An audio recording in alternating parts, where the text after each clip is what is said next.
শুধু শুধু ছোটিটা কষ্ট পাচ্ছে। পিয়ালিটারও খুব ভালোই লেগেছে। না না, এই ঝগড়াঝাটি বেশি দিন চলতে দেওয়া যাবে না এভাবে। সম্পর্কগুলো খুব তাড়াতাড়ি ঠিক করে নেওয়া দরকার।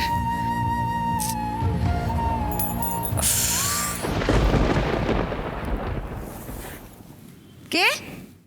শান্ত হও মাই বেবিস। এখন মাথা গরম করে এই বাড়িটা ছেড়ে যাওয়া আমাদের চলবে না। উফ, এই বাড়ির জন্য মিডল ক্লাস লোকগুলোকে টলারেট করতে হবে। সুইটি, তুমি তোমার মমের কথা শুনবে না? তো কিছু করার কি দরকার মম? ব্রোকে একবার বললি ও বাড়িটা আমাদের নামে লিখে দেবে? No no no my son, things are not so easy. দেখো, তোমাদের ব্রো অলরেডি ওই মেয়েটার দিকে ঝুঁকে পড়েছে। হ্যাঁ, ও ধমকে কথা বললেই ও যা বলছে ও তাই করছে। সো আমাদের এখন অনেক ঠান্ডা মাথায় ব্যাপারটা হ্যান্ডেল করতে হবে। আর তার থেকেও বড় কথা, আকাশ যেদিকে মিস্টার চ্যাটার্জিও কিন্তু সেই দিকে। বিকজ আকাশ হলো মিস্টার চ্যাটার্জির নিজের সন্তান। বাট আমরাও তো মা। No no no no no, তোমাদের মিস্টার চ্যাটার্জি নিজের সন্তানের মতো ভেবেছেন, রাইট? মিস্টার চ্যাটার্জি একসময় আমার পাশে থেকেছেন। উনি আমার পাশে না থাকলে আমি হয়তো তোমাদের নিয়ে বেগারের মতো রাস্তায় ঘুরে বেড়াতাম। এই লাইফস্টাইলটা আমরা এফোর্ডই করতে পারতাম না। বাট এখানে আসার পরে, সব কিছু দেখার পরে একটা জিনিস বুঝতে পেরেছি, যে কোনো মোমেন্টে সব কিছু ঘুরে যেতে পারে। So please listen to me. Keep my request. Don't upset your dad. তার মানে এখন এই স্টুপিড ওমেনের সব কথা আমাদের শুনে চলতে হবে? No, no, no, no, no, no, no. Just একটু অ্যাডজাস্ট করো। হ্যাঁ, সব কথা শুনে চলতে হবে না। একটু কুল থাকো, কুল। Listen, my baby, listen.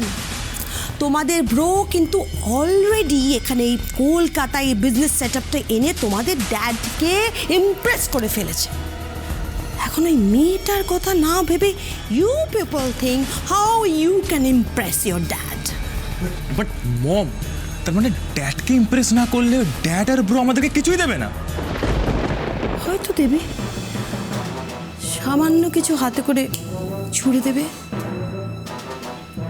But তোমরা তো জানো যে তোমাদের মম ওই ছুড়ে দেওয়া জিনিস নেয় না। সে যখন নেয় সবটা নেয়। এই বাড়িটার ভ্যালুয়েশন ফিউ ক্রোডস। এই সবটা আমি নেব, আমার এই হাতের মুঠোর মধ্যে নেব। আর সেটা করতে গিয়ে যে আমার পথের মাঝখানে পড়বে, ওই ইরাবতী বলে মেয়েটা, তাকে আমি আমার মতো করে জাস্ট সরিয়ে দেব।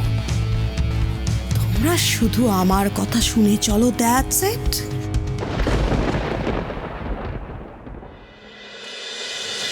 কে? ও দাদা ভাই, তুই ঘুমোসনি এখনো?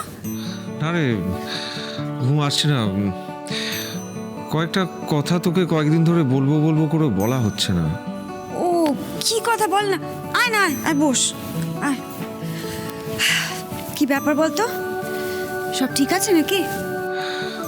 আমাদের তো সব ঠিকই আছে, কিন্তু তোর ওপর তো চাপ পড়ে যাচ্ছে। ব্যাস, তোর আবার শুরু হয়ে গেল দাদা ভাই। ভুল কি বলেছি বল? সেই কবে থেকে আমি পা ভেঙে পড়ে রয়েছি। বাড়ির সমস্ত খরচ খরচা তোকে একার হাতে সামলাতে হচ্ছে। খরচ বাড়ছে বই তো কমছে না। না, আমার কোনো অসুবিধা হচ্ছে না দাদা ভাই। আমার হচ্ছে। দেখ, বাড়িতে বসে বসে সত্য কাকুর পার্টির কাগজের কাজ করতে আমার আর ভাল লাগছে না। সেরকম টাকা পয়সাও কিছু হয় না। আমি তো অনেকটা সুস্থ হয়ে গেছি। আমার তো এবার বাইরে বেরোনো উচিত। বাইরে বেরিয়ে একটা ঠিকঠাক কাজ করে তোর পাশে দাঁড়াতে চাই রে। না দাদা ভাই, তোর এখনো পাটা অতটা ভালো হয়নি যে তুই বাইরে বেরোতে পারবি। না ইরা, তুই আমাকে আর বাধা দিস না। আমি সম্পূর্ণ সুস্থ হয়ে গেছি। আর তাছাড়া এরম তো নয় যে আজকে অসুবিধে হচ্ছে না বলে কোনোদিন কোনো বিপদ হবে না। আমাদের তো তৈরি থাকতে হবে না, টাকা পয়সা জোগাড় করে। আচ্ছা, কি বিপদ হবে হঠাৎ করে? আর হলেও সে আমি সামনে নেব। আমার কথাটা শোন ইরা। দেখ, সেইভাবে দেখতে গেলে এই বাড়িটা এখন আর আমাদের নেই। আকাশ চ্যাটার্জি খুব ভালো মানুষ, সেই জন্য আমাদের এই বাড়িতে থাকতে দিয়েছে, আমাদের পরিবারের একজন হয়ে উঠেছে। কিন্তু ভবিষ্যতে তো এরকম হতেই পারে না যে আমাদের এই বাড়ি থেকে বেরিয়ে যেতে বললো, কারণ ওর তো নিজের পরিবারের লোকজন চলে এসেছে। না না, আমি বলছি না যে হঠাৎ করে কিছু বলবে, কিন্তু ওর ভাই বোনেদের মনে কি আছে সেটা তো আমরা জানি না। আমার তো মনে হয় যে আমাদের নিজেদের মতো করে তৈরি থাকা উচিত। দেখ দাদা ভাই, বাড়ি একটা ঠিক জোগাড় হয়ে যাবে।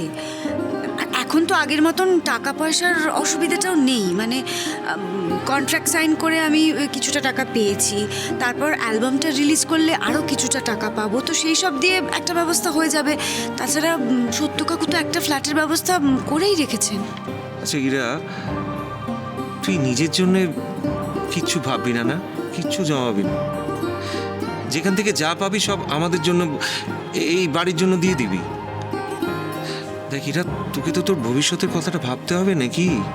ব্রতর সঙ্গে বিয়েটা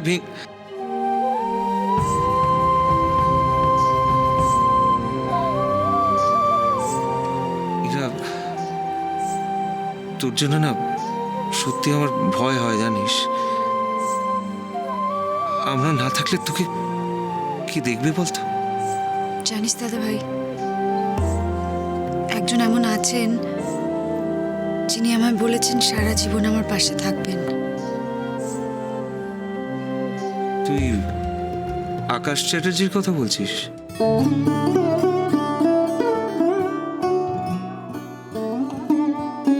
ইরা, আমার মনে হয় ওই ছেলেটা তোকে সত্যি খুব ভালোবাসে। দাদা ভাই, তুই না। আরে আরে বাবা, আমি বুঝতে পেরেছি বলেই তো বলছি। জানিস ইরা, আমি ওনার চোখে তোর জন্যে সেই ভালোবাসা, সেই সম্মান দেখেছি। তুই যদি বলিস আমি তাহলে কথাটা পারবো ওনার কাছে। বোরদার দাদা ভাই, তুই তুই একটাও কথা বলবি না এই নিয়ে। তোর না বড্ড বাড়াবাড়ি, জানিস তো। তোর সাথে আমি একটাও কথা বলবো না, যা তুই কি শুয়ে পড় যা। আচ্ছা বাবা, আচ্ছা ঠিক আছে, আমি এখন কিছু বলছি না, পরে দেখা যাবে। তবে আমি নিশ্চিত তুই তোর ভালোবাসার মানুষকে ঠিক পাবি, আর তোর এই দাদা ভাই সব সময় তোর পাশে থাকবে। বৌমা, ও বৌমা, দেখ কোথায় যে থাকে না। বৌমা, শুনতেও পায় না, আশ্চর্য। হ্যাঁ বলুন, কি হলো? এই যে খুব পায়ে ব্যথাটা বেড়েছে, মনে হয় বাতে ধরেছে। ওই যে তেল রেখেছি, একটুখানি পায়ে মালিশ করে দাও তো। আমি কি? আমি এখন আপনার পা মালিশ করব? হ্যাঁ, কেন, তোমার কোনো সমস্যা আছে?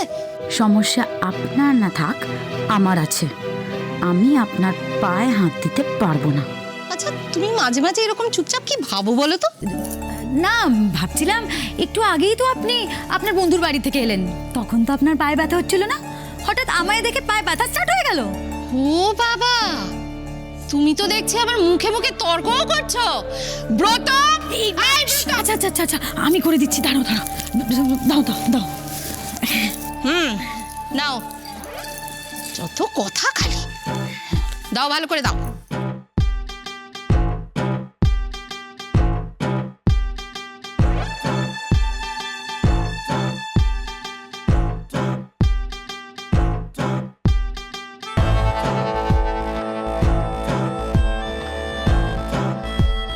মোস্ট ডিসগাস্টিং শাশুড়ি বলে যদি কিছু হয়, ইনি হচ্ছেন সেটা। চুপ কথা